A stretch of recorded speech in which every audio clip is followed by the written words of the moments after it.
My name is Maranie, married to Staab, and apologize for the note cards, but here I go. Images are a universal language. They have the power to inform, inspire, dispel preconceived notions, move to action, and perhaps more importantly than anything, further understanding of a world outside of our own. Traditionally dressed women sit together in gourmet turkey. One turns away.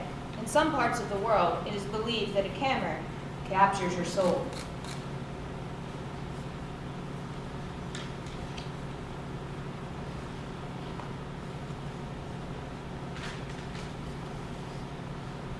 The Roma Gypsies are an ethnic minority of 2.75 million. Their history is one of oppression and persecution, and it is a reality that still exists today. This image was taken in Istanbul, Turkey, just a few years ago.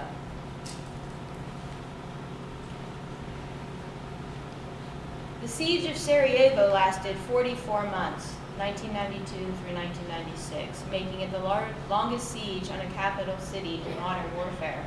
200,000 died in the Balkans War. Over 11,000 of those, primarily Bosnian Muslim civilians, died in Sarajevo during the siege.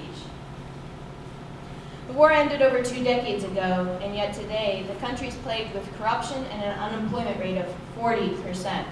Last February of 2014, protesters took to the streets across the country to demand change. His shirt says, "Breadline people." Street music is widely regarded as part of European charm and identity. Also known as busking, this violinist plays for tips in the streets of Belgrade, Serbia. This past December, I spent 3 weeks in the country of Uganda.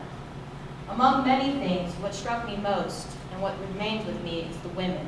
While visually stunning, the women of Uganda possess something so much more. Despite many odds and without any luxury, they are resilient, capable, confident, and powerful. Responsible for food, family, children, the field work, they're also responsible, sometimes along with the children, of gathering the water, oftentimes long distances in either direction.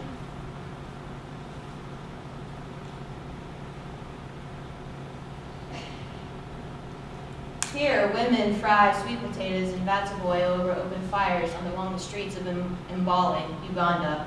Fried sweet potatoes are a popular, affordable, and delicious food. They also provide a ready source of additional income for in a country where the economy lacks consistent jobs. Early marriage, misunderstanding regarding contraception, and the expectation to have a large family often leads young girls, pregnant and mothers at a very young age. Here, a man celebrates with a kudu horn the day that his village received access to clean water with completion of a well. Prior to this day, his village, along with 750 million, that's 2.5 times the United States, people around the globe, lack access to clean water.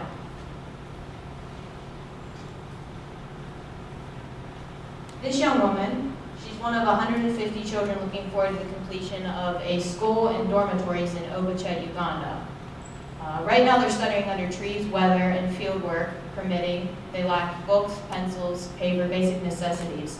Our group is returning to Uganda in November to finish the completion of this project. In a country of abundance and option, I usually just caption this perspective. I don't know that I'll ever think of the word hunger or hungry the same.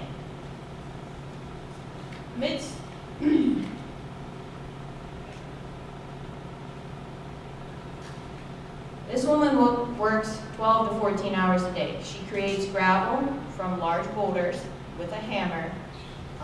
She and 9 others can usually create 1 truckload of gravel in a week, and they collectively earn approximately $60 for this truckload of gravel.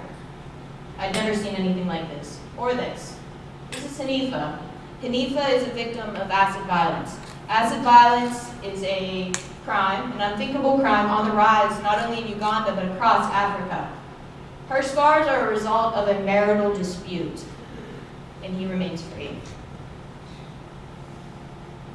In spite of all of this, we are making progress. Images and words have and will continue to uncover the common humanity that exists among us all. It is only together we can create change.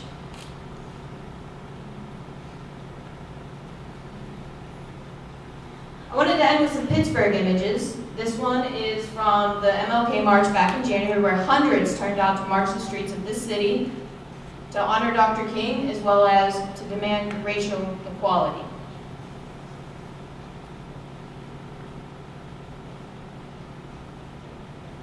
This is Jerome.